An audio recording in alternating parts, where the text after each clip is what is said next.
Okay, I wanted to add on to that last video. Um, not only what your pastor is saying, what he's not saying. Okay, what does he not say from the pulpit? Look at these things behind my head. What are those things? They're just starting up here in Maine.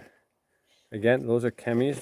There was one right above my head that was just falling down on us not too long ago. And those two were like in perfect unison. It was two planes like. Right, and they got a third one going right across, right there. So, Tucker Carlson just did this video about it. It's no secret anymore. But watch your pastor mums the word about government, about homeschooling your children, about not vaccinating. What is it that they don't say, too? Mm-hmm. Because a lot of you probably believe these things are happening. Well, I mean, how can you not believe it's happening? To not believe we're being poisoned is to be like, I can't deal with those people. I can only deal with the people that at least acknowledge certain truths in the world. Vaccines do harm, yes. They are spraying us, and they admit it. Even they admit it. So now we're like, hey, these guys, they admit to these aerosol injections for radiation mitigation to try to cool the planet. Okay, so they're admitting it. Now your pastor, Geoengineering. yeah. Now your pastor, what's he gonna say? And you know what he's gonna say? What? Nothing. Well, and I wanted to say it's not just eschatology. Like, think of all the misleading in the church that's anti-biblical. Say about marriage. Okay, this is another one we've harped on. If you must get divorced, you are to be celibate. You get that one chance at making a marriage work, unless your spouse dies. Can you imagine if churches actually preach that? But they should be. They should be. And that's exactly it. Like, can you imagine this world if you got married and then you were celibate until you worked it out with your wife? Can you imagine how great that would be? How motivating would that be? Right. People have such a different point of view. It's just like, oh, but didn't meanwhile, work. churches are just like, yep, second marriage, let's do that. Let's celebrate it. You know, third marriage. Oh yeah, and there, the Bible has plenty to say. Jesus has a lot to say. People want to read between the lines and say, hey, he released them. No, he never did. It's really wild what's going on with the sun behind you. I don't think it's that we should expect everyone to agree, but again, when you have some biblical support for what you believe, it should be at least acknowledged and like, well, hey, that's not how we see it, but I see what you're saying, and I hope you can find fellowship with some people. But it shouldn't be like, slam the door, you're evil, you're a cult leader. But yeah. I wanted to say after our last video, some of those verses you read, people might accuse us of those.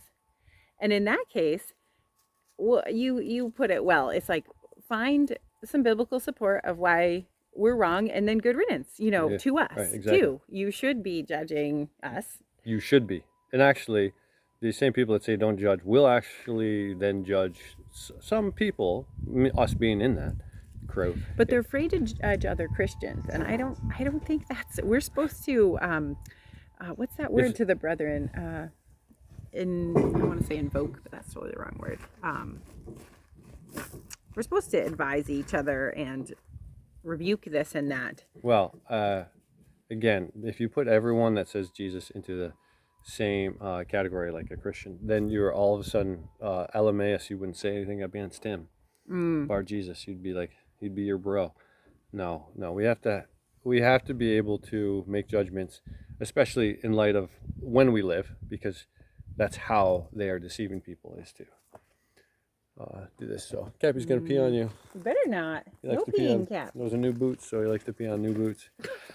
Make sure we know. No, you would never. Cappy would never.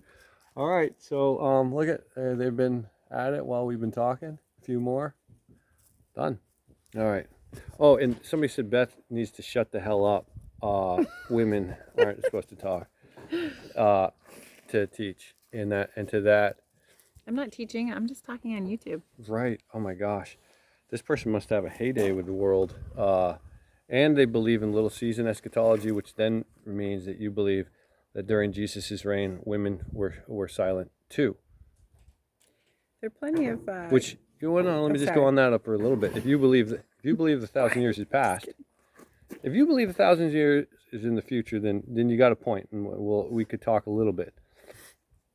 I could say, hey, this is a YouTube channel, but knowing that we're past 1,000 years, do you think women were silent and could only speak with their husband's authority during the 1,000 years? Mm-hmm. And then do you think at the end of the 1,000-year reign during the little season that was reinstituted that women need to shut the hell up and just talk to their husbands?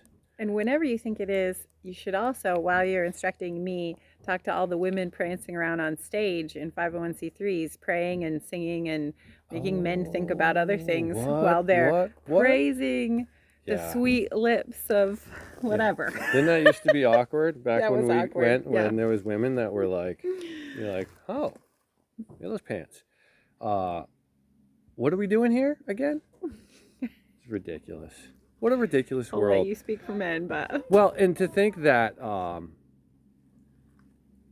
to call this stuff out is to be, this is the problem. To call out that our 501c3s are corrupt as shit.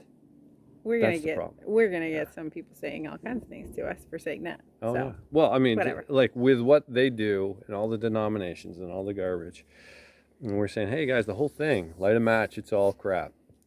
Just go back to the Bible. That would help. Mm-hmm. All right, my hand's tired. Okay. See ya.